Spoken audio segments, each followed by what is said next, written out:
Previously, we're going to continue kind of the same theme of engaging strategies with kids that I wanted to let everybody know that we're putting this out here. There's a couple of links on the 2 slides, a lesson template, as well as some sample lessons for 2nd and 6th grade. There are also other resources if you want to reach out to the math team at RCOE. I'm only 1/4 of our awesome math team with Diana Seha and Shirley Roth and Karen Akins. So we wanted to put together kind of a simplistic way of looking at a math lesson that could be delivered in an online virtual environment, either synchronously or asynchronously. Basically going across, you've got some type of engagement activity, an exploration, and an opportunity for students to reflect.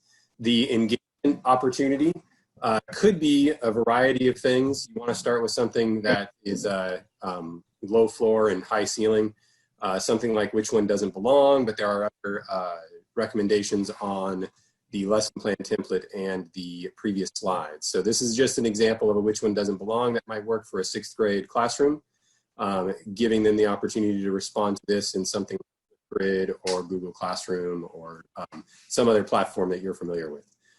Moving along, the center portion of it, or the exploring piece, this is actually a question taken out of a curriculum that several of our districts use.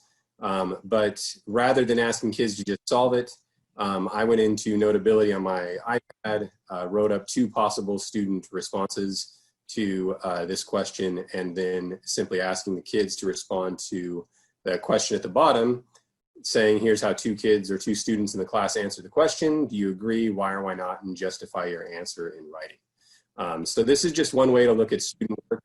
The exploring portion could be a lot of different tasks or activities. Desmos is a great place to get those inside mathematics.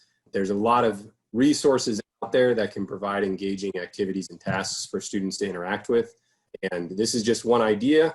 I really personally like the idea of looking at student work and having kids analyze that rather than just repetitively solving equations or other types of naked math problems.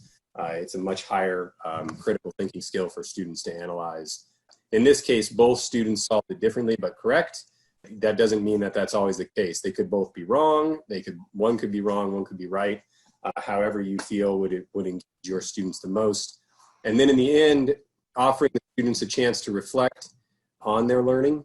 In this case, we gave an example of 3 questions or 3 prompts that the students could answer based on the exploration. They did only answer 1, so it gives them some choice. And we took this from, it's an idea at the end of the routines for reasoning routines. They usually end their routine with a reflection or closure that offers students 3 prompts, and they can choose one, speak to or write to. So that's just another resource that's available to you. And this is just a very simple design intentionally.